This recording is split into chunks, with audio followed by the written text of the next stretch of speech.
multiplier as well. And so basically the endgame setup deals about 10 million DPS, but you do have to hit with Ice Barrage as well. Not the tankiest setup, but everything is permanently frozen, so it still blasts very, very well, but you know, as pretty much all mages, you require to time your defensive tools like Flame Ward to be able to survive, you know, big hits and stuff like that. It's not the tankiest class, but well, it's not the tankiest setup at least, and but it does a lot of damage, so still very good. You'll still permanently freeze pretty much anything in your path, except for bosses, of course. You have to play around bosses.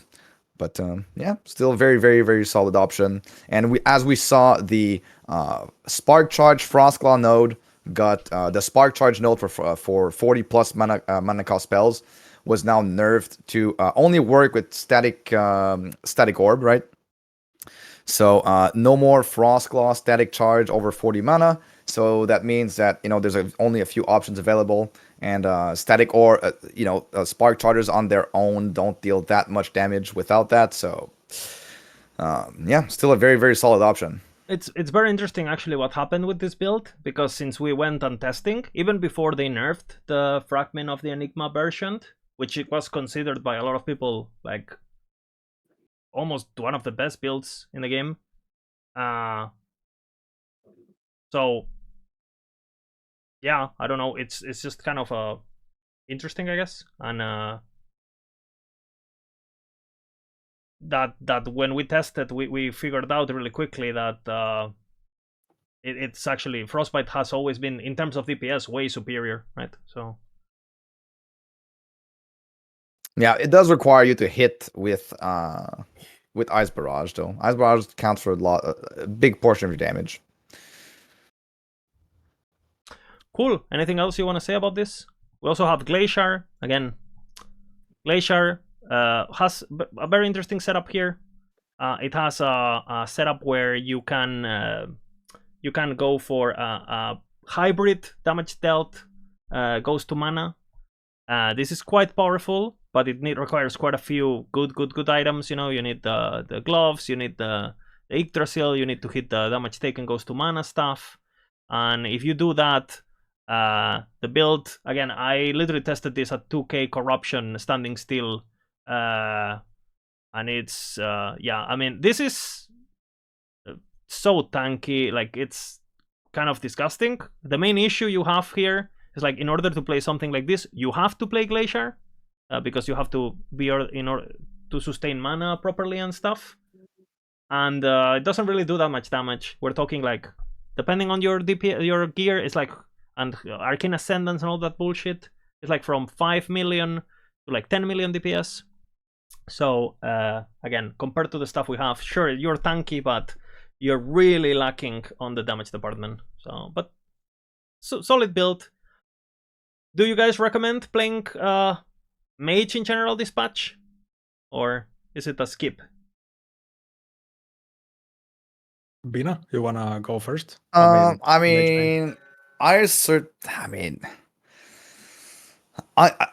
tend to go towards build that perform extremely well in one area or another, and I see weaknesses in many places for Mage, no matter what you play. So it's not necessarily it will not be my go-to class for sure this patch. I think Sentinel looks amazing. I think even I found a new love for, you know, Beastmaster, surprisingly.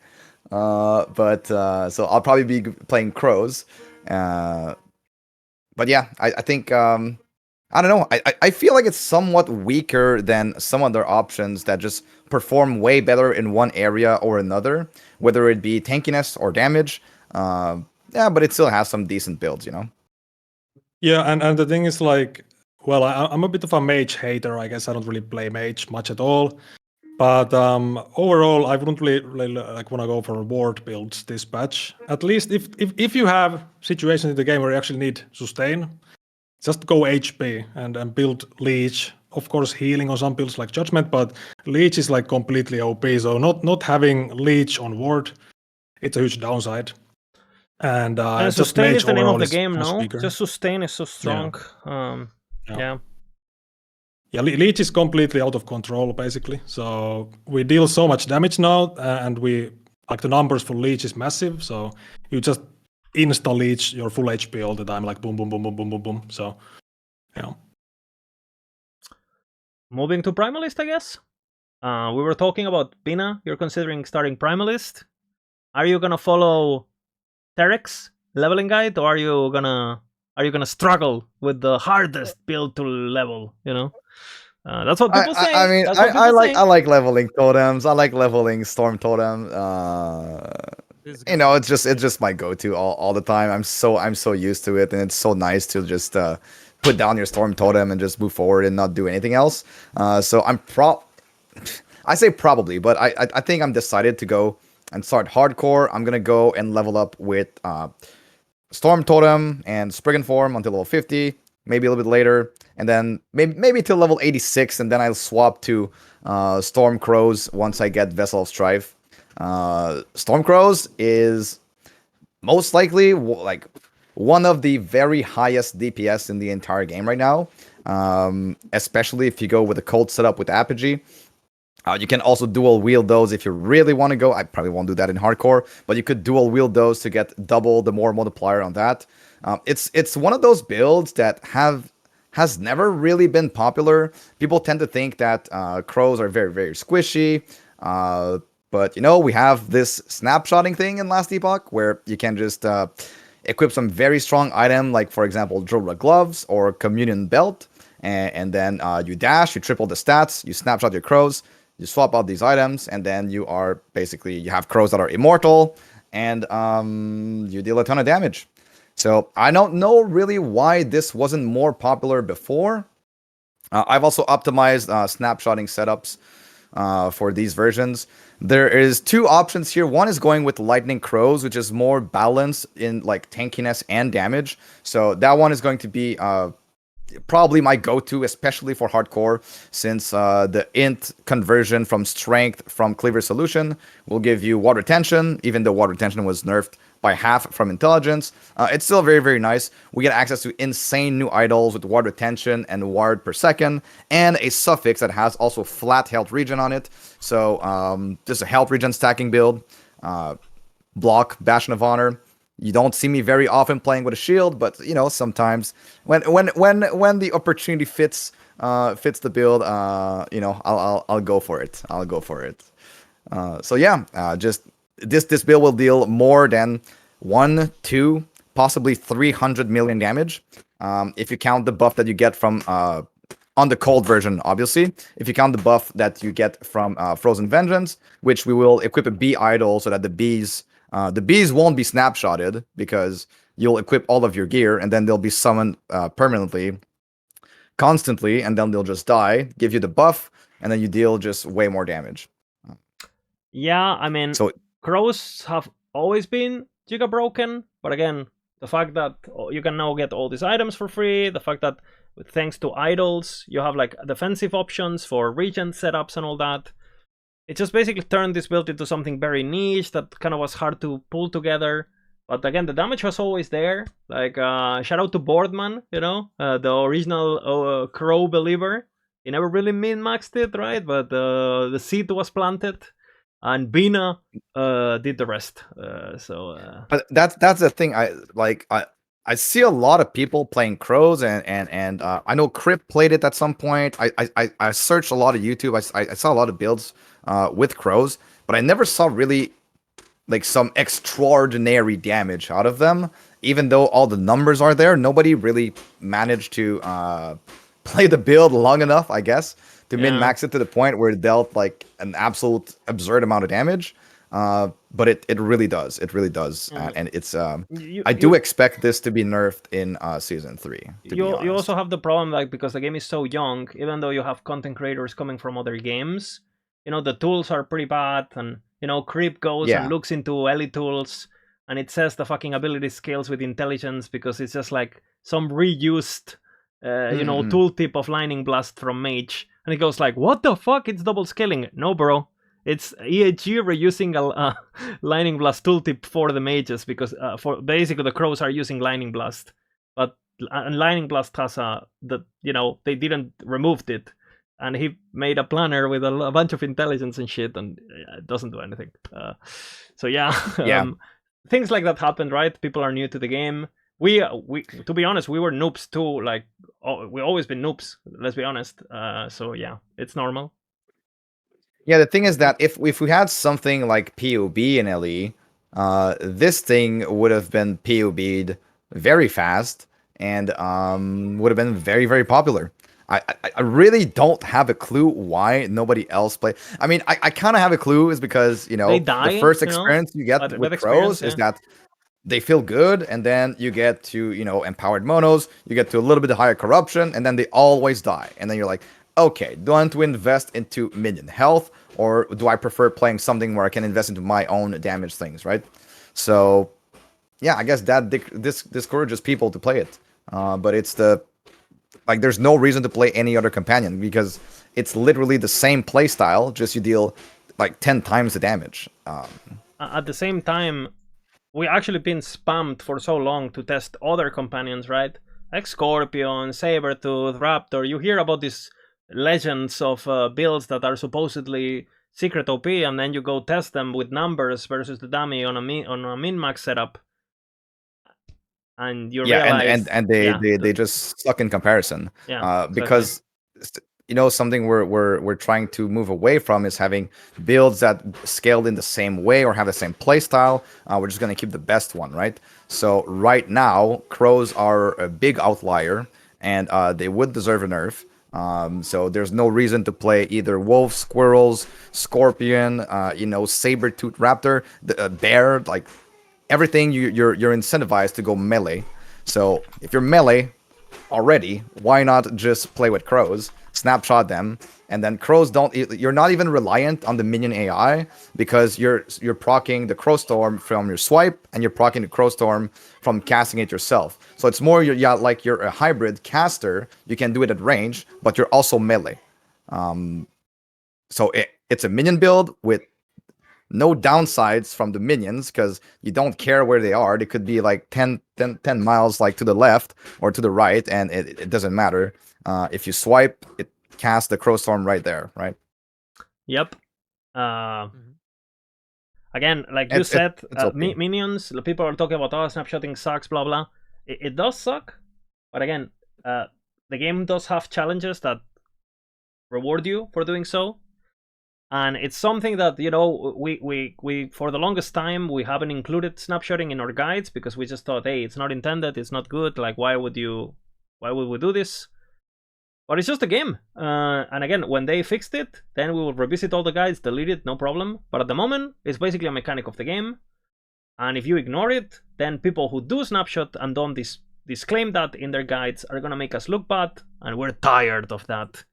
So we joined the dark side. Bina won. It is what it is. If you play minions, hey, sick mental health, it's okay. Moving on. The thing is snapshotting, right? It's kind of like it adds another layer of complexity and optimization to the build. So it's actually kind of fun to, like, I had quite a bit of fun to optimize a you know, what items would I use for snapshotting? Like, oh, Jolwa rings. Oh, the communion belt. So, you know, you dash, use a potion, double and triple your stats, and yeah, you know, adds an extra layer of complexity, which is kind of fun to optimize. Yeah, like I said, mental health, you know, there's professionals, you know, do what you gotta do. Okay, shall we go primalist leveling, Tarek? You want to talk a bit about it? Yeah. I'll go grab some water while you explain it. Can you hear me well, by the way? Yeah, it's fine. Okay. So for primalist, I tested a lot, but I ended up getting inspired by a build from Dread. He was testing a tornado with Werebear. And the basic of the build is to proc Stormbolts from your tornadoes, and then go into Werebear form to buff the damage, because basically the damage is snapshotted from when the Stormbolt is created, not when you cast your tornado. So you can cast your tornado and then go into Werebear form and get all the buff from Werebear. So that's the build I'm going for. Before I was doing totems. So totems are like really good for leveling, but the thing is, You have to switch form. The damage is not as insane as other options. And a lot of people don't really like the totem playstyle, to be fair. You have also a lot of other options.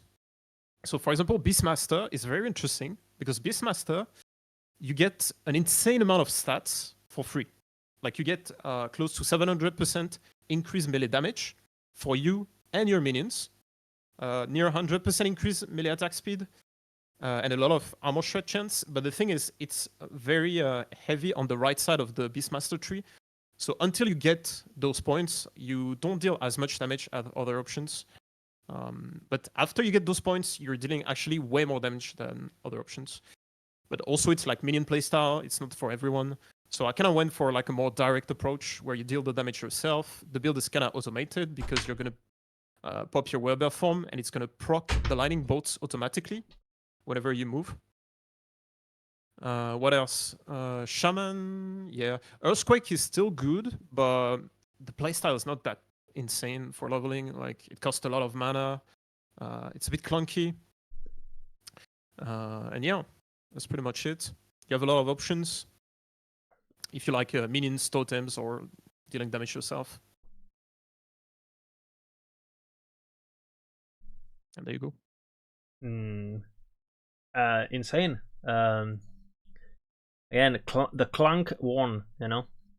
It is the age of the clunk. To be honest, primalist, in my opinion, has actually a few ways to be leveled. All of them have pros and cons, honestly. So, Yeah. you know, you're kind of fighting between like different options that aren't perfect compared to, like, for example, if you were to play Sentinel and you go with Paladin, there's literally no downside except the speed. Like you're doing good damage, you have insane defense, insane recovery. Rather, if you're playing a primalist, there's always one aspect that is not as smooth as other classes. Especially the early game on primalist is way weaker than other classes. So yeah. It's always quite tricky to find something that feels good. I think we could mention we were on the verge of archiving Squirrel Beastmaster because again it's like basically it plays the same as Crows and it does 1/100th of the damage. I'm not exaggerating with that number. So no, I mean, maybe 100th is a bit much. 3 million DPS or so. It does way less. But I mean, you could still snapshot the squirrels and do quite a bit more. But it's just, it's at least 10 to 30 times less, maybe, or something like that. So it's like again, people like or, them. Or rather, you do 10 to 30 times more with crows. Like, yeah. And you're not susceptible. Like you don't have to have your squirrels all attack the same target, right? Where crows is just boom a big nuke and that's it. Yeah, and again, to be honest, not that many changes on primalist as a whole. Lizard, the camps are fucked up. Oh, no. Sorry. I got important DMs. It is what it is. So basically, yeah, not that many changes on primalist, no, overall. Like, again, squirrels, basically the same. Storm crows, it's always been there, but we were blind and bad. Now we are not blind and bad, or at least not as much. So we have crows. It's always been the same, really. No changes, really. Just buffs, some new items, boom.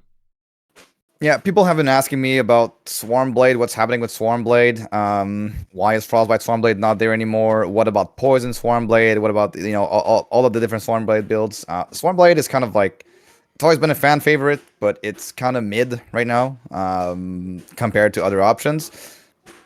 It's gotten a little buff, Lightning Swarmblade got in a little buff with the gloves that enabled you to get more tornadoes out passively. So you have about like 1 million passive DPS just with your tornadoes that spawn from their own procs of Stormbolt from the tornado that spawn. So it's like 1 million passive DPS. Maybe you get 6 million DPS when you're attacking yourself as well. There's no crazy upside. It doesn't get the free dodge anymore. since that node was nerfed quite a few patches ago. You know, it's still solid if you want to play it, but nothing special about it really. Then you got Totem Shaman, which I changed to be way more like way more damage on single target with Storm Totem with Gathering Storm, which is a change I should have done in the previous patch. I just didn't really play it that much, and I was seeing, you know, obviously Storm Totem with Upheaval Totem was doing like absolute crazy damage. So, you know, there was no reason for that to exist in the Spriggan form because, you know, it was just better to play in human form. But now there's actually a pretty good reason to play in Spriggan form. Although if your Storm Totem dies, you do lose your damage.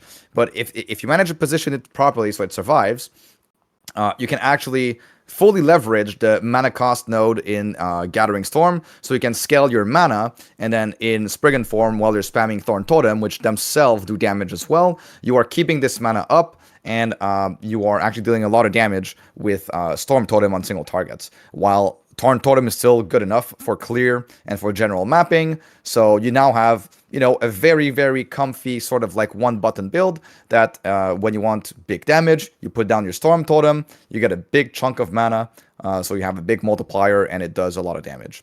So that one is actually surprisingly does, you know, quite well in the current patch. Minions OP, you know, boom.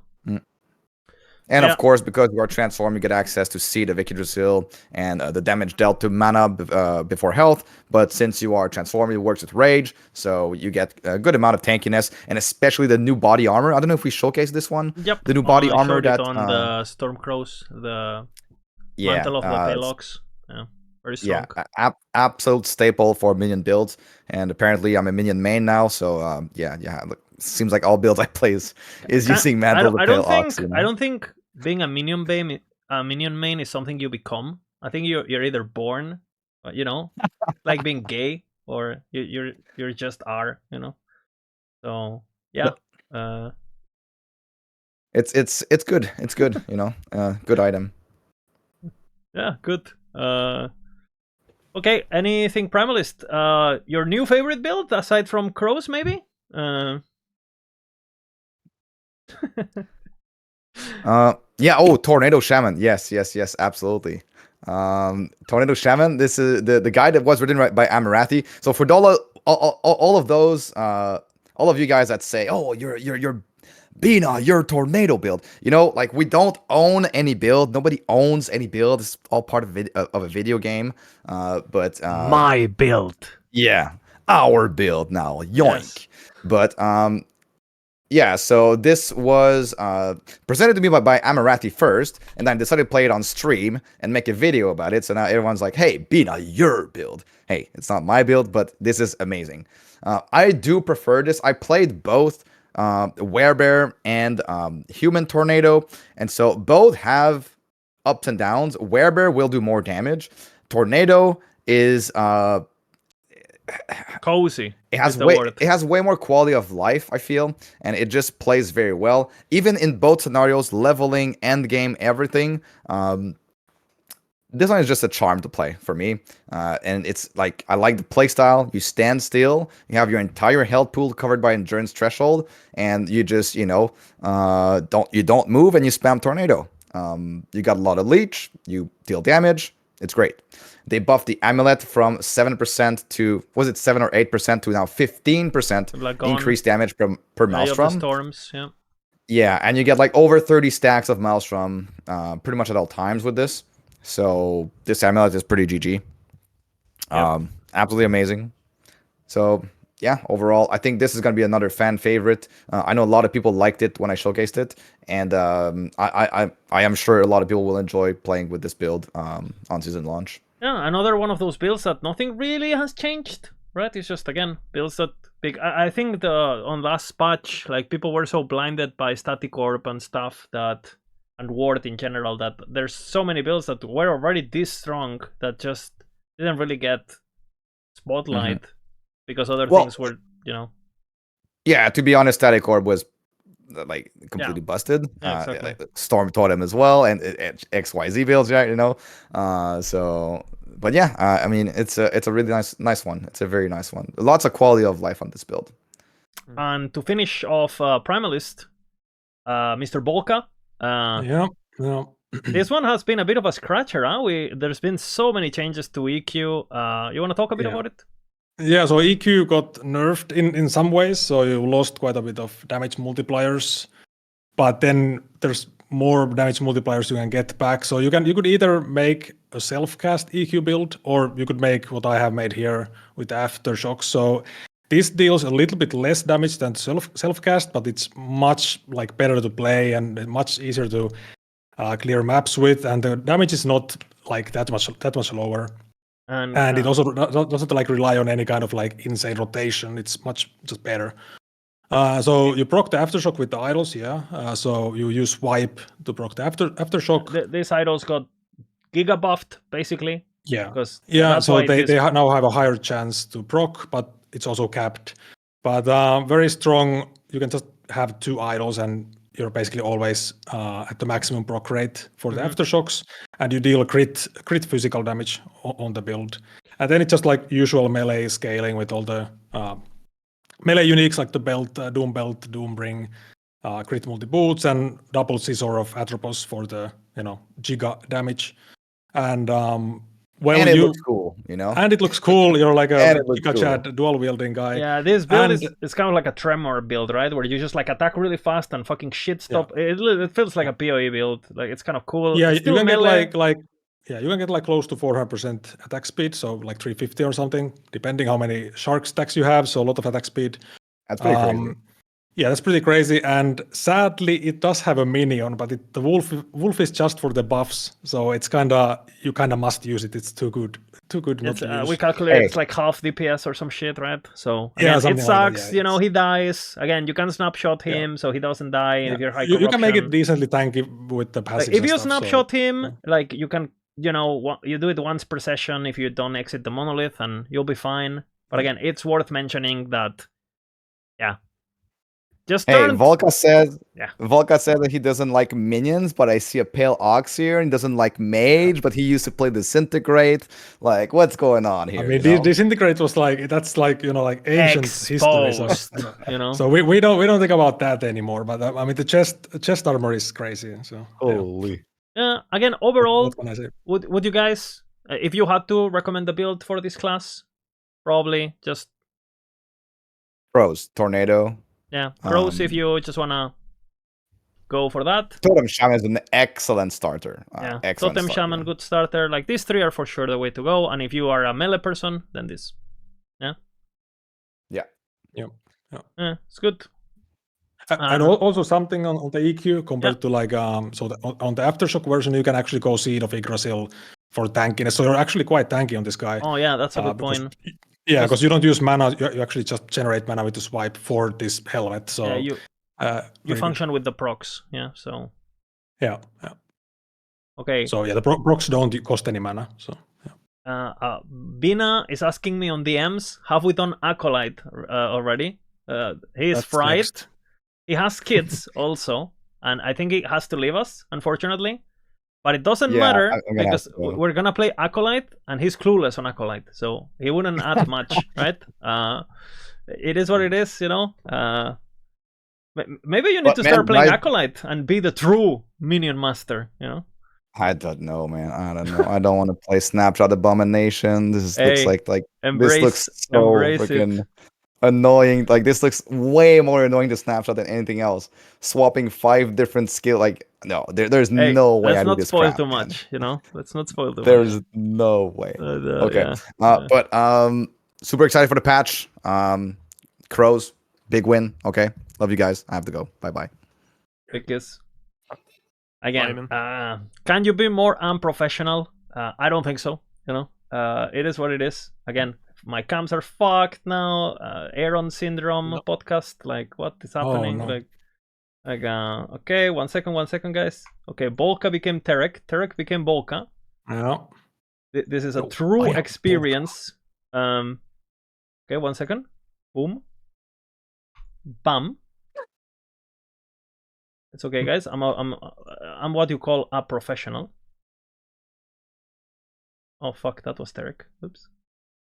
Oh, am I going to Bina? No, you will be. Ah. Okay, this has been absolutely scuffed, but good content, right? So boom. I also zoomed you so people can witness your cute face. Boom. There you go. Ikis maybe. Okay. All right. We can talk a bit about Acolyte. You want to talk a bit about leveling and just in general? Yeah. So with Acolyte, you have multiple choices, I would say. The first one is if you want to play minions. Minions, you can deal a lot of damage, but the problem with minions during leveling is how do you survive?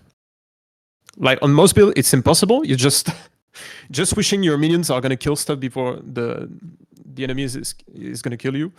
But what you can do is you can play with summon skeletal mages, and there is a node inside the tree that is gonna sacrifice your skeleton. And so basically, you're gonna summon skeleton that are gonna get sacrificed by your skeletal mage, and this is gonna proc a lot of stuff that happen when your minion dies. So you're gonna be tanky because you're gonna regenerate a lot of ward with this build, and you can also profit from playing Abomination on bosses. I have a clip where I literally one-shot the Abomination of the first timeline with my own Abomination when I'm level 50. And same for T1 Jorah. I killed her before she even could like swap timelines. So yeah, Minion's pretty good. A lot of people are forgetting about Abomination, even though it's pretty annoying to set up. It's doing so much damage. I think it's the most damage ability that you can have at this point in the game when you unlock it. Then you have Lich. I would say Lich is a bit weaker than Warlock, but still okay. You can still level with it. It's just a bit tricky for new players to play Lich because you're kind of playing a low life playstyle, and you have to maintain your death seal with your Reaper form. Some people like it, a lot of people don't. So I went away with Lich, and I ended up with Warlock. Warlock, the biggest strength is the clear with Tonic Fissure and Chaos Bolt. It's going to proc a ton of spells. It's going to be insane clear. The only thing I would say is with the new patch, they nerfed the ward generation with Spirit Plague, because there is a node in Spirit Plague which is called Putrid Recovery, which before was not capped. They tripled the amount, but they capped it at 5 times per second.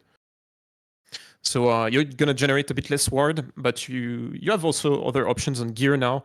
One thing I didn't mention though, for other build guides for leveling, is the new affix called ward per second and ward decay threshold. You can get it on rings and on amulet, and it's insane. It's literally, I think, the best affix for leveling, especially on ward classes, so Acolyte and Mages. So you want to spend a lot of time on your gear this patch for ward classes, Yeah, and you're gonna feel like unkillable. Early on, if you drop these affixes, you gotta think that, again, think about it, right? You drop a tier 5 of this at level whatever the fuck, 20 or whatever you can drop your first tier 5, right? It's 114 ward decay threshold, which is basically health, right? Yeah. And ward and per on top second, of it, which is regen, and extra ward, right? So it's like... Yeah, and what people don't realize is that ward per second combined with ward decay threshold, basically the tier 5 is the equivalent of like 300 or 400 health. Yeah. Affix. Your mic is doing weird shit, Tarek. I don't know if... Oh, hello? That's better, I guess, yeah. That's 1 2 1 2. Yeah, again, what you were saying, right, Tarek? Can you level as a minion? Yeah. Can you level as a Lich? Yeah. But you could also just Tonic Fissure one bottom till level 60 with your eyes closed. You could do that too. Yeah. And I added a new tech on this build. I went with the Inferno Shade that gets consumed by your Tonic Fissure. And it's going to increase a lot your single target, because this was kind of the downside of the build before. You weren't dealing as much single target damage as your clear, for example. So now the build is complete. Yeah, this setup does just a bunch of different damage types. You basically grab all the damage you can from everywhere just to, get along the first levels. And then eventually you switch to a fan favorite also, the Warlock, Again, Warlock. A lot of some new things for Warlock, like the Witchfire thing and blah blah. We tested quite a bit in general. Volka, what is the conclusion here? Yeah, so I mean, Torment Warlock is still good. So the new setup does quite a bit of more damage than the old one. So I think Times about 3, no, or some shit. Yeah, about triple the DPS depending how well you execute the rotation. So it's still decent tankiness. Of course, ward nerfs, hurt it a bit. But now you can go Ravenous Void as well. So the tankiness is okay, nothing crazy, but the damage is much improved. Compared to like the super high DPS builds, it's not gonna be like a massive damage build, but it's like good damage. So now we're using some new tech on this guy, like the Chariot Boots for Profane Veil, for example. So it gives you 40% more damage when you channel Profane Veil. This also applies to the Profane Orbs. So for the whole duration of the channel. So you get free 40% more damage from that.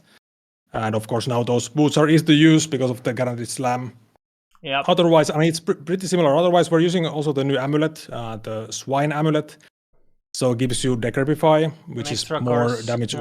yeah. Extra curse, also more damage over time taken on enemies from the curse itself, and good stats from that. So this also requires us to have a bone curse now. So we want to self-cast the bone curse once to apply it on hit, and then we also get Decrepify.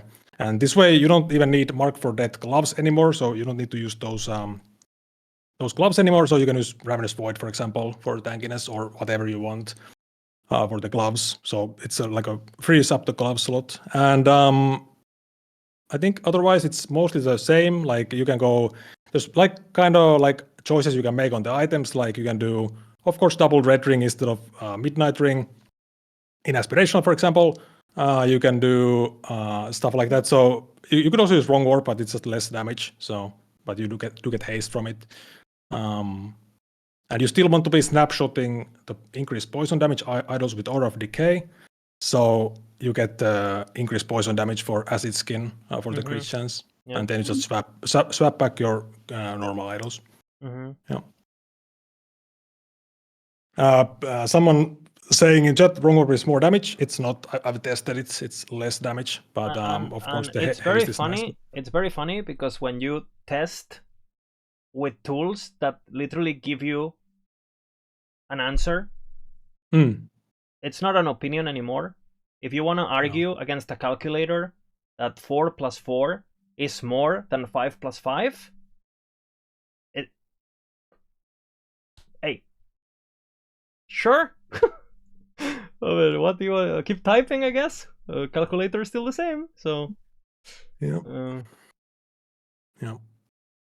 But yeah, still like a very strong build. So if you like Torment, now you actually have pretty decent single target damage. So you should have a nice time with it for sure. Yeah. I mean, again, and of course, for mapping, like you don't need to use like Bone Curse and like you don't need to execute the rotation for mapping. So it's a very specific rotation for bossing to get max DPS. But for mapping, you can just for mapping, you just drop down the fissure and everything dies. Yeah, I mean, I think Torment is in a situation where, like, if you like the coziness and how easy it is to play, God, I mean, it is pretty much proven that even if you are brain rotted, you can play this build, right? It's brain rot proofed. I would even say it's disabled friendly, right?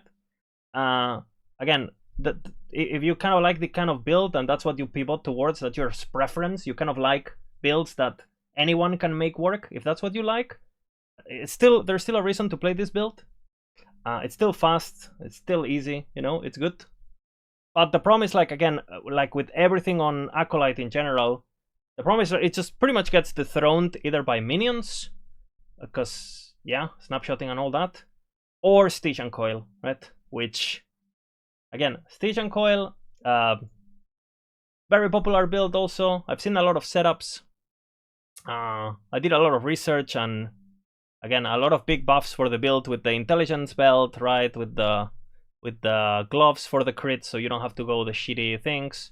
Again, I've seen people build how is it called? What is it called? The Seed of Yggdrasil, or whatever it's called, the mana tank thingy. and it's actually a pretty bad idea once you once you actually take damage, because mana with this build can be a bit tricky. If you wanna have the DPS at the maximum, you basically you almost consume more mana than you use if you play properly and even with ladle and everything. So again, you can do it. I mentioned it in the guide, but I wouldn't recommend it. You don't really need it. You can get tankiness from somewhere else. And yeah. On the other hand, though, for Death Seal, right? Which again, another fan favorite build, probably my favorite build ever. 3 million DPS, absolute dogshit DPS, cooldown based DPS, absolute dogshit. But pretty big buffs to tankiness on this, because again, you get this, you know, more damage reduction on top of your always damage reduction. Then you get your idols. Then you get your, you know, your seed. Then you get, you know, like you get your classic items and blah blah. And again, on an aspirational, again, you can be really tanky. But again, it's fast build, it's fun build, but you just don't do damage. So again, it's still a fun build. If you like it, you can play it. You know, but again, eventually on this build, you will be much tankier, much tankier. Like this build, even on this setup on the endgame gear, if you go with this into normal Aberoth, you can stand still and your HP won't move in the entire fight. Like you just, it won't move. You just tank everything, explosion. Like I'm not even saying you're gonna go like bloop. It's like it's straight up, it's not gonna move the HP. But again, you can't compete versus a Stygian. Stygian damage is just yeah, like Stygian can go up to 40 million if you do the rotation properly and you time your Death Seal properly and all that. And again, Stygian, I think it will get nerfed eventually. Again, we know Lich is gonna get reworked the next patch, right? So we haven't put that much effort into Acolyte in general, because again, we don't really like putting work on something that is gonna get updated next patch. It's not its season. 1.3 waiting room exactly. And again, I want to have a mention about the Minion builds. Abomination is coming. We're cooking it. Like, we didn't have time to get it for today, but it will be cooked, right? And again, if it's basically a cheese boss setup, pretty much. If that's what you want to do, go for it. Otherwise, it's kind of painful. Or arena, you know, you can cheese arena with it, all that. And then you have Raid Necromancer, the classic, the spammy. The spammy is almost 12 million DPS. Whereas Raid Lord is like 7 to 8. So we're talking about this version of the build with the same level of gear. It's actually almost double the damage of Raid Lord and way more active and fun to play, and you don't want to kill yourself. But the difference is like Raid Lord just with the helmet will get online faster. So again, we tested a lot of Raid Lord. We might still include it. I personally think it's absolute dog shit. You're gonna see a lot of people posting on Reddit. Oh, I took Raid Lord to 3k corruption, yeah, over 3 months. Like, just kill me, bro. Like, you know, the people are just very strong-willed. Don't get baited. Any build can do that with enough time. Like, yeah. I don't know. I think if you're gonna play that kind of build, just start with Roid Mage, which is much faster and much nicer to play, and then switch to Abomination. Again, Roid Mage, pretty good still. Around 6 million DPS, way more AoE because it has the cone thingy. You can scale mana. It's good, you know. It's a build it's a classic build by Vision, the OG tournament guy. Which, by the way, tournaments might be coming back. We'll see. We're working on that. And what is the DPS versus Abomination on that Raid Lord? Terek, I'm pretty sure Abomination caps out like with everything snapshotted. Is it like 120 million? 120 million and 130, maybe even more. But yeah, it's around that. It's 200 range million, and Raid Lord is 7 million. So yeah. I mean, you have to take into account the summoning, right? Again, the devs are aware of this. Roid Mage is like, again, 7. Again, all of those are 7 to 8, something like that, depending on gear. But again, Roid Mage will need more gear, but it's just way easier to play early on, and I prefer Roid Mage personally, from a personal standpoint. And again, these builds have got a bit of quality of life with infinite red shade and all that. But I don't know, bro. It's like, yeah, an Abomination is just overpowered, you know. So they just probably have to. The devs have basically told us that they're looking into Snapshot, not this season. So hopefully they develop some tech, so Snapshotting on minions specifically disappears. But at the moment, it's part of the game, so we had to show it pretty much. I think Abomination is straight up overpowered, even without snapshotting. And again, like, Abomination for like, mapping, you can just play the setup that with the infinite duration Abomination just with skeletons, and I think that's 30 million DPS with the infinite duration. Like that.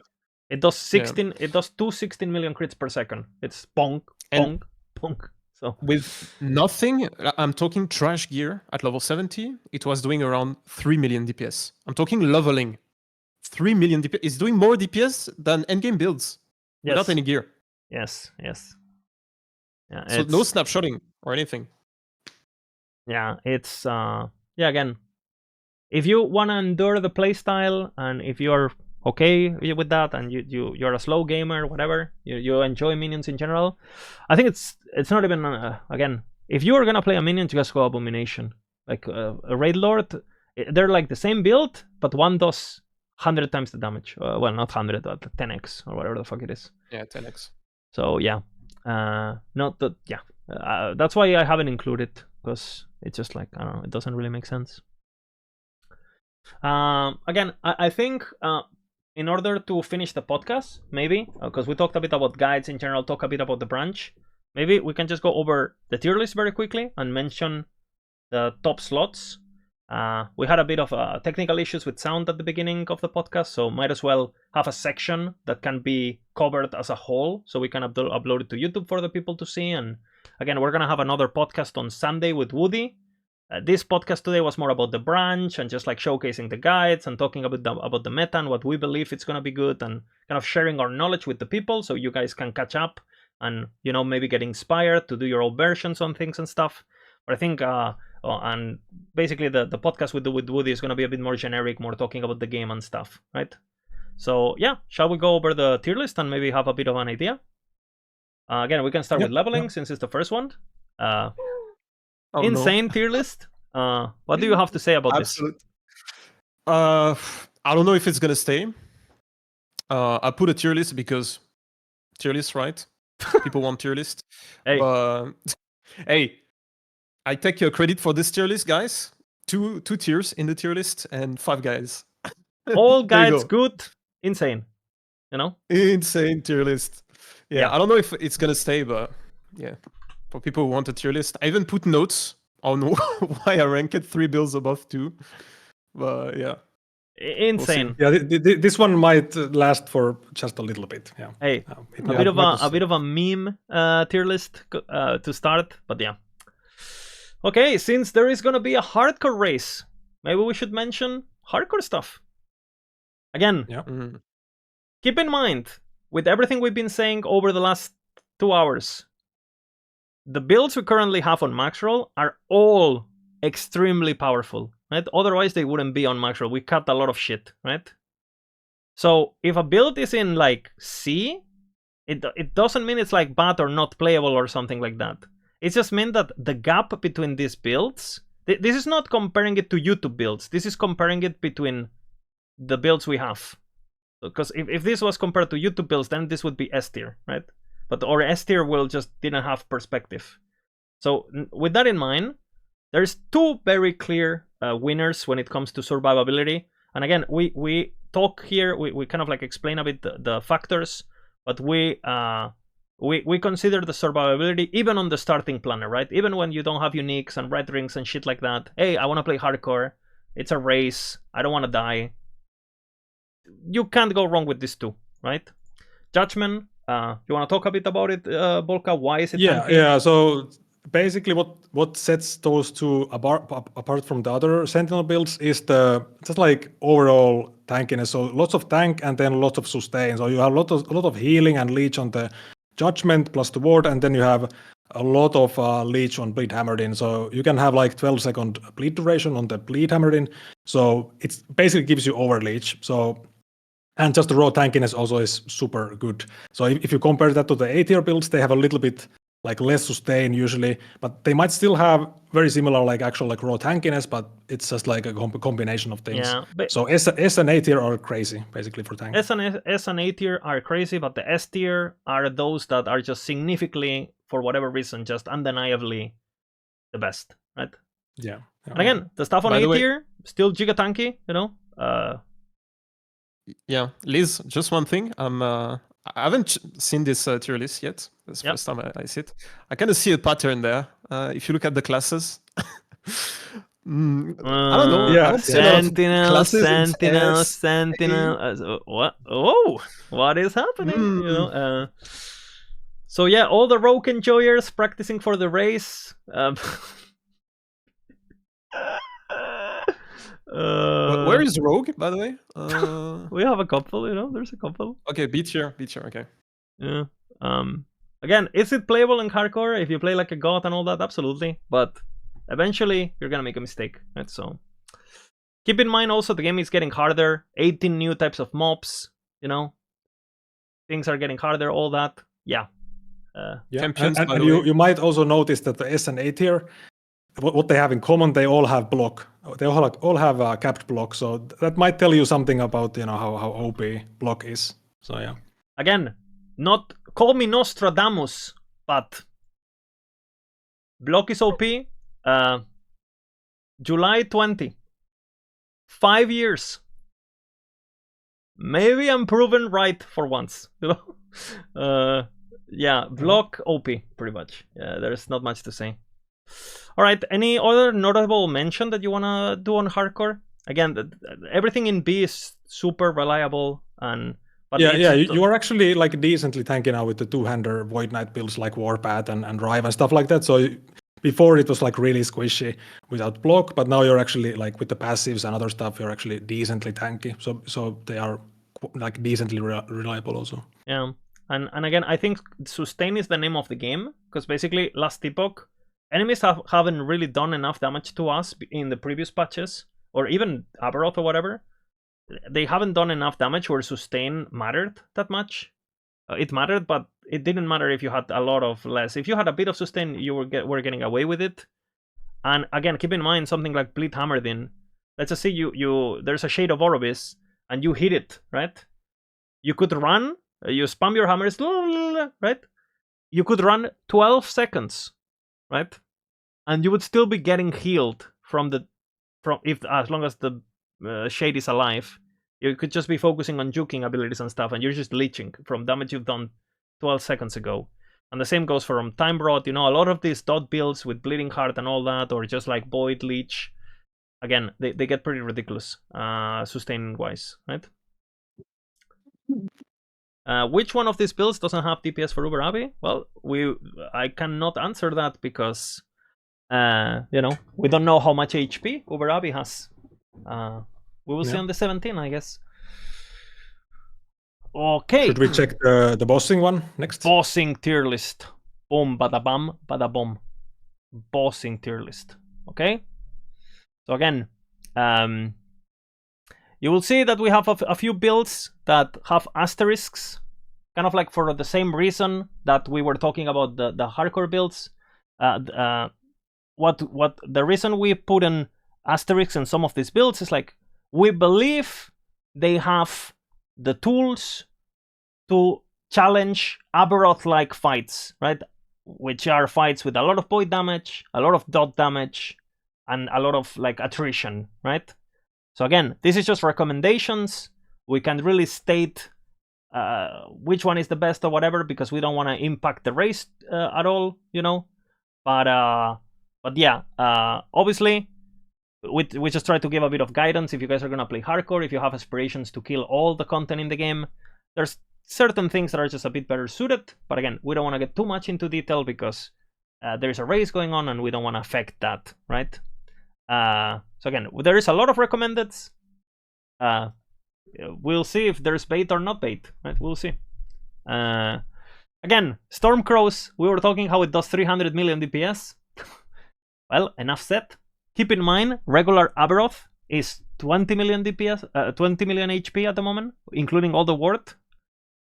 So that means crows can kill it in 1/5 of a second or some shit, right?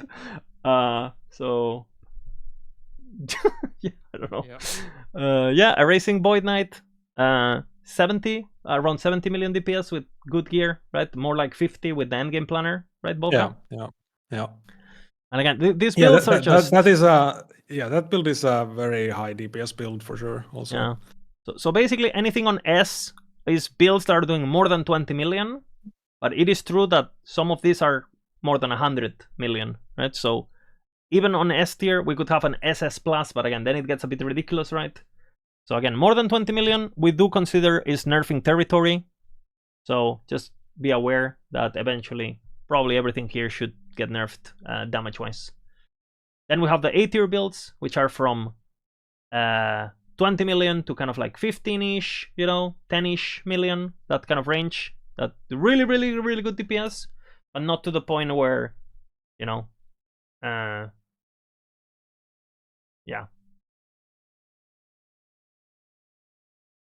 Yeah, lots of Void Knight, lots of Sentinel on the A tier. Like A tier is also really crazy, and it's nice to see some builds like Nova Hammerding go up now with the bossing setup. Usually it was so bad on bossing, so now that's good, like good bossing DPS. And Void Knight really is a high DPS class, so that's why you see a lot of Void Knight like high. You can even take Vengeance on Void Knight and make it deal damage, like actually. So if you have gear, so Void Knight is really like a DPS master. Okay, Eric Scamo is doing weird things. So yeah, again, all of these builds, insane damage. Some more annoying than others, some more freeze than other. And again, a lot of these builds here, they might have also even similar damage to this, but it might be a bit more conditional, Again, for example, Shatter Strike on paper can have like 50 million DPS, like we mentioned. Like, I know, are the bosses just gonna stay, are the bosses just gonna stay still for you to hit it like it's a dummy? Probably not, right? So again, there's sometimes a bit of fake DPS going on in calculations because enemies do move. But overall, these builds are just, again, anything you play above on here, the damage is just fucking insane, pretty much. Yep. Yeah. They also have nerfed a lot of builds, by the way, compared to before, because you had we were talking about builds right now that are crazy and that are doing like 100 million, 120 million DPS. There were builds that were literally doing 500 million DPS. Yeah, like before. Storm Totem and things like that. Yeah, because of bugs and stuff with exponential scaling and stuff. So I'm pretty sure in like 2 or 3 patches we're gonna have a game where it's gonna be like so much more balanced than what we had for this 1.2. Which is interesting because we tested pretty much every ability that there is, and aside from these like very, very few like outliners, pretty much Abomination and Stormcrow are in their own category. Then Erasing Strike is kind of like up there, like sure. But then again, the rest of the builds are comfortably between 20 to 5 million. The builds that we consider actual builds, right? Like things that are showable and not just meme, homebrew bullshit. So again, like it's the kind of DPS. It's a DPS window that I find pretty healthy to aim for if I was the depths. I think it's okay if you have builds that are doing 3 times as damage as others. But when you start getting into the 10x, 20x territory, it's when it gets ridiculous, right? So I think the damage is the most balanced it's ever been, regardless of what we've been saying. And the tankiness, Bolka, much different story. Yeah, tankiness is like completely out of control. Like, of course, we said block is OP, which it is. But then you also have the leech, like the sustain situation also. So tankiness will need like a kind of like a big revamp or balance pass next patch. Especially like on Void Knight, you can just get insane leech. The damage we do is so massive now, and the values for leech is also just too high. So sustain is crazy, and getting like some builds are just much tankier than others. Some builds don't really, they can't like get access to those damage reduction layers without like completely just losing Nuking all the their build, damage and stuff yeah. like that. Yeah. So So I would what we're trying to say here is like if you when going into the endgame actual tier list, a lot of the builds that are in this S tier are actually builds that kind of have the best of both worlds. They're very tanky, they do a lot of damage, they're pretty fast, you know. So again, if you're picking your class starters and all that, again, if 20 million damage is enough to almost one-shot fucking everything in the game, why play a build that does, you know, 50 but is super squishy or whatever, right? Think about these things. And again, the big imbalance is here. Like when we talk on the bossing, sorry, in the hardcore tier list. Like you like the like, you know, like how in the bossing tier list we're talking like these builds have 20 million damage, and these builds there's a couple with 100 million damage or 200, right? In this tier list, like comparing like this build, right, Hydrohedron to Judgment is like comparing a bow and arrow to like an orbital strike machine from Mars, right? The gap of power is like one build doesn't take damage, can sit on fucking Aberoth, like it doesn't give a fuck, right? Like you literally can drink coffee, and the other build is getting one shot by air. Like the amount of the gap in tankiness in the moment of the game is for sure the least balanced thing. It's always been a problem, right? We complained for years about this, but damage was obviously a bit more. One-shotting bosses is a bit more flashy than just tanking them. But especially, again, tankiness didn't matter that much because there was nothing doing damage to us, right? The game was so easy that why would you play something tanky when, you know, nothing's really killing you? And I think that was very noticeable on ward builds, right? Volca, like, you play a ward build on 1.1, and 10k ward seems enough to just tank everything in the game. Yeah. Now, you know, if the game is hard, you will need sustain and stuff like that. So on a ward build, sure, you might have a cool looking, you know, ward number, but what happens when you lose it? How can you regain all that ward? So just the difference is massive, basically, between the builds. And again, there's certain of these some of these things can easily be fixed, right? For example, like Judgment. What if the healing of concentrated ground, you could only get affected by one circle at a time? So you can stack the damage, but not the healing on yourself. That alone would like balance it, right? So there's a lot of things that they can do to instantly fix it. But yeah, like if you stack, again, you're getting. I'm pretty sure this build can get how much healing per second? I think you calculated that, right? Well, one is like 600, I think. If you know, with like an endgame planner, like 600 health per second is one conk round, and you should be able to get, depending on your mana, at attack speed and all that, at least 10 on the ground, most likely more at once, because the duration is so high. So it's gonna be thousands of healing per second, plus leech, plus the ward generation. So you know, plus your tank is fucked. So yeah. Yeah, and they're actually tank, like real tankiness, not just, you know. Not like it looks good. Again, you go into a EHP calculator and you say, oh my god, I have my mage has this much tankiness or whatever. Yeah, but that's with flame ward, which is not always going to be up. And what if you get hit 3 times in a row? How do you recover that ward now that they nerfed ward on hit so much? And yeah. Again, we can talk a bit about speed farming. Again, if you're thinking, hey, what build should I play? You can take a look at the tier lists, and if something is showing on S and A on all of the categories, pretty safe bet, you know, pretty safe bet. Well, Tarek, you're the master of the speed. What do you have to say about this in general? The speed, I don't know. I mean, I'm discovering the tier list with you guys. It is what it is.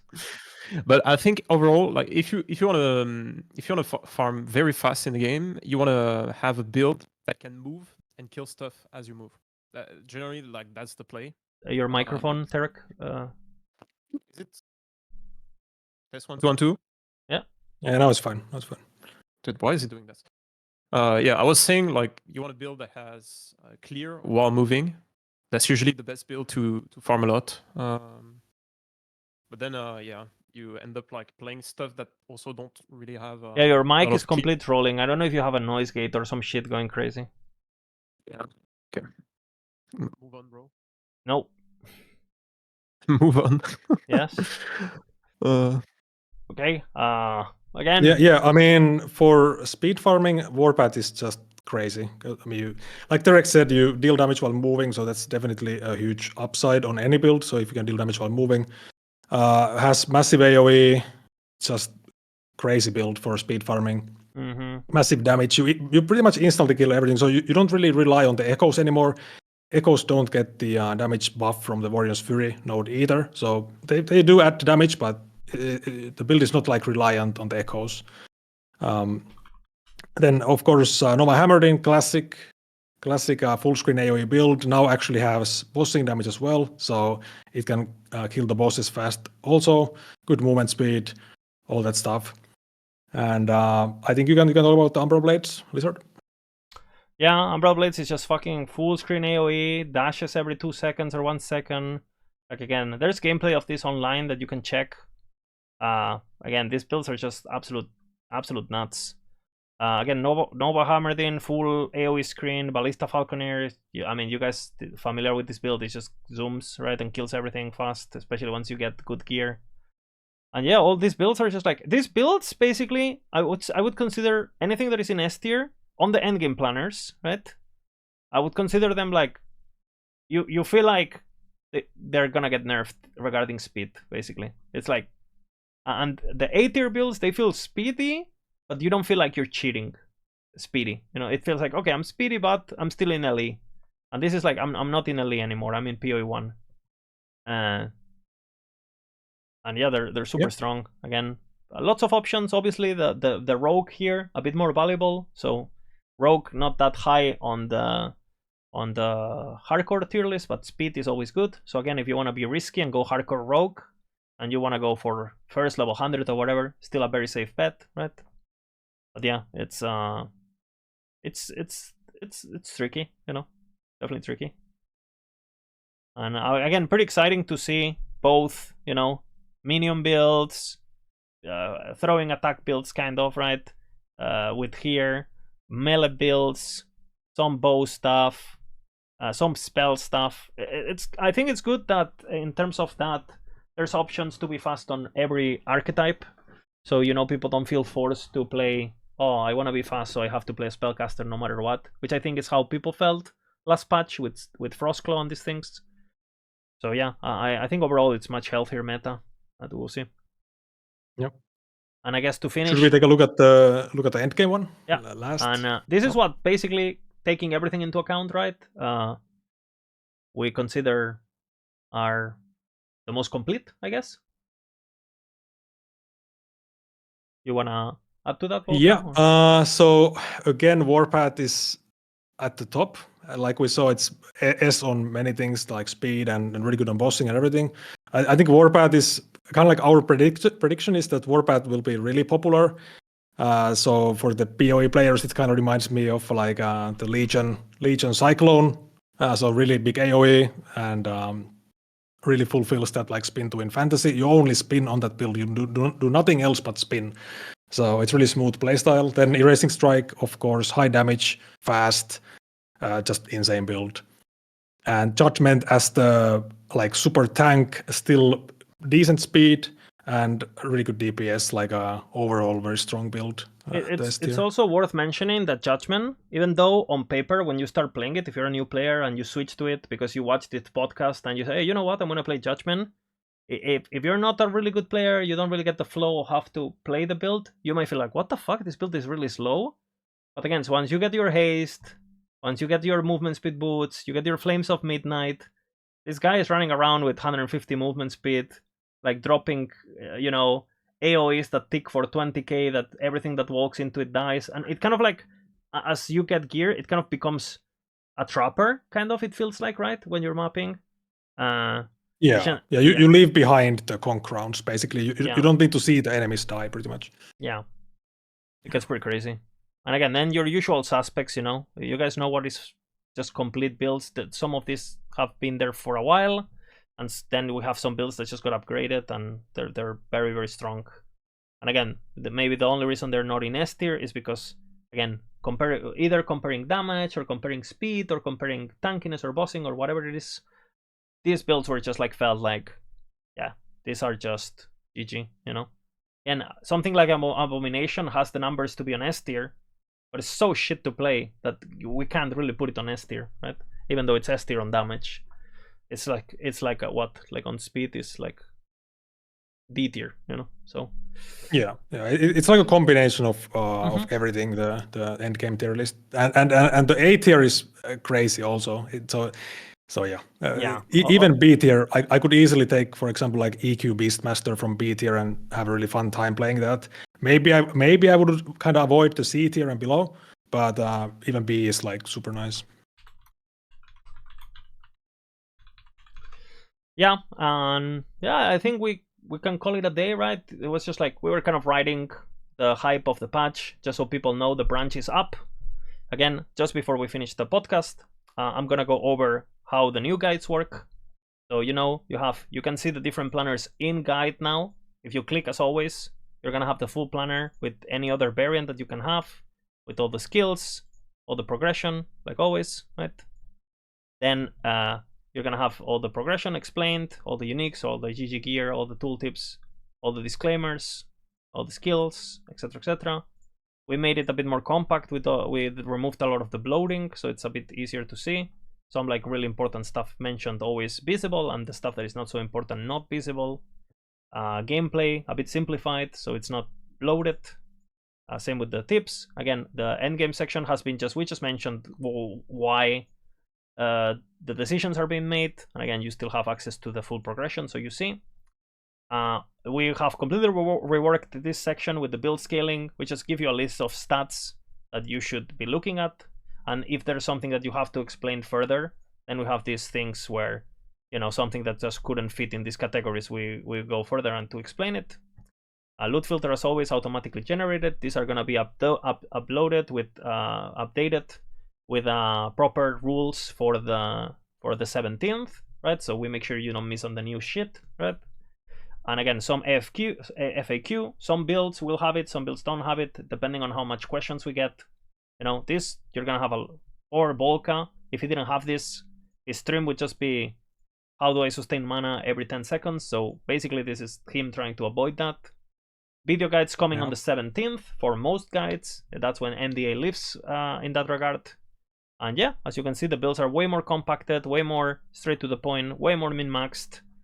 And you know, everything is at first glance. You can click on. We developed a lot of tools and stuff for it, but, and I hope you guys like it. And again, thank you guys for coming with me. Bina, thank you for being so insightful. Yeah. Before that, show also the leveling guides. Oh, there has been some sorry, changes to it. I've completely forgot about the stuff that I already know. All right, so for example, you wanna talk through this, and I can be showing it, Tarek. You wanna explain everything? I mean, it's kind of the same. Yeah, it's kind of the same as endgame guides. I simplified it a lot, so it's much more compact. I also, if you scroll down a bit, I changed some of the embeds. So now the gameplay and skills are separate from the passives and the items. So you have basically different setups for each class and build. So you see, you go from at level 2 do this, at level 3 do that, etc. And you have a disclaimer saying, okay, when you reach that point, then you go into the next setup. And then you press here, if you go right? down, if you go down in the gearing section, I respect also this those setups. So for each setup, you're gonna have like different set of gear with indication on what piece of gear you should look for, some example of gear on the right side. Same as the endgame guide, you can click on any planner, and it's gonna show the full planner with all the different setups, with everything. So gear, passives, skills. So you have everything in one planner if you just care about the planner. And if you go back there, you can match the tabs, right? So you basically make it so early. Yeah, exactly. In intermediate, you go intermediate when you switch, and boom, you're happy, right? You follow that. and you made it so passives didn't need respecking, right? Yeah. I changed something. Is that now the passives, you never respect them, no matter if you respect skills or like have different setups. You always keep the same passive tree. Yeah. So it's much simpler. You have not the hotbar, the action bar in the skill section at the top. If you go back to it, you have the action bar that you're gonna have at the end of this setup, and you also have the skill progression. So I know a lot of people were asking me that. So you have both now. So you know what you put on your bar, and you also know what to spec on your bar. Because again, especially early on, for example, next patch, this is actually very interesting. We can talk about this, but for example, we used to always have Holy Aura first, right, over sigils, because sigils were just really hard to sustain mana on, and they didn't really give anything without being specced. But that has completely changed now. We're gonna spec symbols first because they provide a lot and they don't cost any mana, and we are gonna keep Holy Aura unspec'd because it still gives 30% increased damage and 15% all res without even specking it, right? So again, there's we're a lot gonna of spec it min-maxing. at level 50, I believe. Yeah, at the level 50 you do. But before you used to get this before sigils, right? So the order has changed. Yeah. Very interesting. Okay, Very min-maxed. let's go down a bit. Yeah. There are other min-maxing that I've been doing on those guides. Sorry. So stat priorities, same as the endgame guide, but it is a bit more complex because you have different stats that depends on like the setup that you're on. If you're on the early setup, on the intermediate setup, or the final setup, maybe you're gonna care about different stats at different steps. So I put all the indication there. It's much simpler than before. I'm not actually listing all the stats. It's just like examples. You have them ranked as well. So 1, 2, 3, 4, 5, 6, 7, etc. Yeah, in order. And you also have priority. scaling tips. Yeah, order of priority. And you also have scaling tips, same as the end game. I changed the Unix right below, so it's a bit more visual now. And I focus really on the Unix that are really good for the build. I don't list any unique that could be used on the build. I just focus on the one that are really good. And last thing is the loot filter. Loot filter are especially designed for those builds. I went pretty aggressive with the loot, so you're not gonna see, for example, all the exalted when you're gonna go into monos. So you're not gonna be having like to pick up a lot of loot, especially for new players. It was a complaint. It was showing a bit too much. So yeah, they're gonna be like much smoother. You're gonna have a much smoother experience with the loot filter. Yeah, that's it. Yeah, insane. You know, again, all the builds, again, because Terek only had to make 5 builds, the builds are actually really min-maxed. And again, if they looked a bit overcomplicated, you know, a lot of these setups are actually playable still now, because not a lot of the leveling stuff has really changed. So, hey, if you don't want to feel overwhelmed on the 17th, just grab the guide, play on 1.1, do a bit of a testing, you know. Let's just say you wanted to skip a step, feel free, right? He's just providing the best experience possible with the most min-max possible. But you know, sometimes you just have you find such a good weapon that you don't even bother or whatever. Leveling is pretty easy in this game anyway. But Terek is just teaching you how to do it giga. You know, so.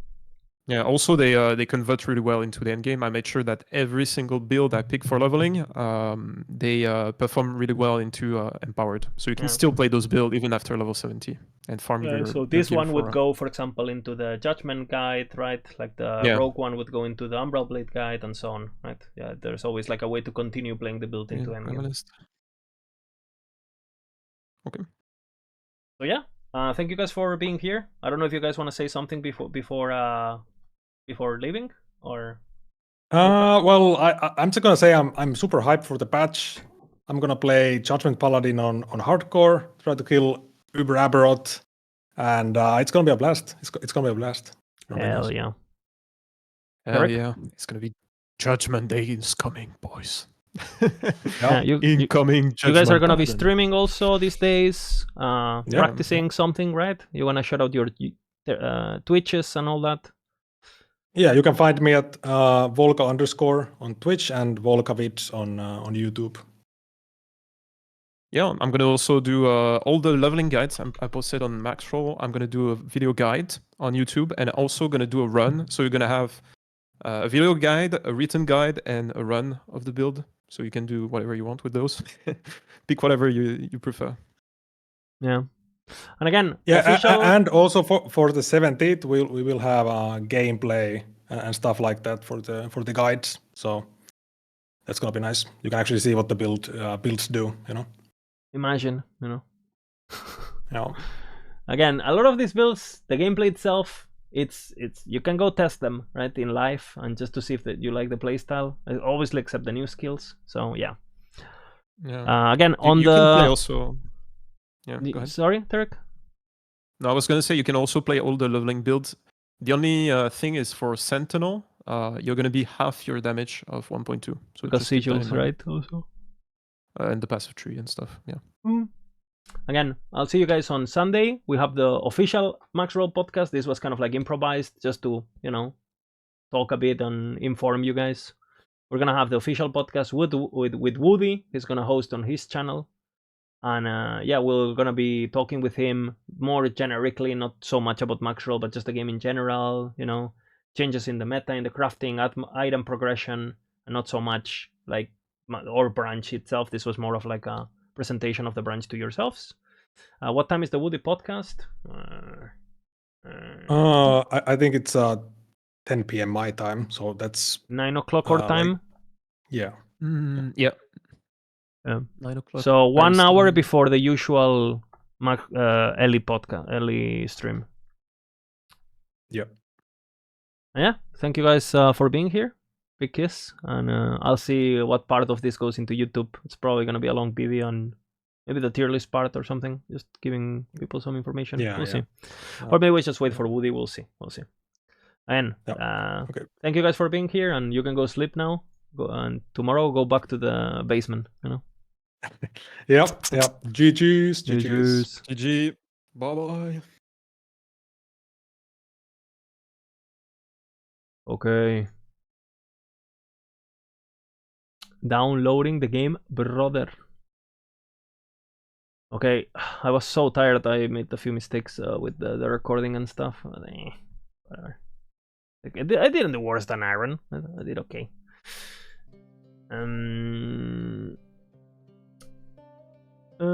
Where is my music?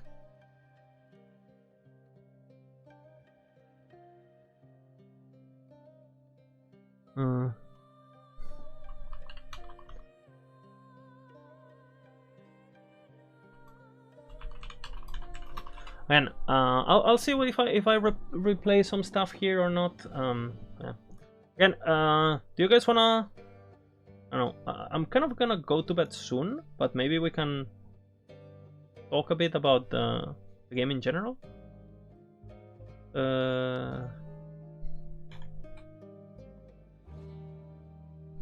I'm very tired, guys. I've been working all day and then this, so. Okay, waking up.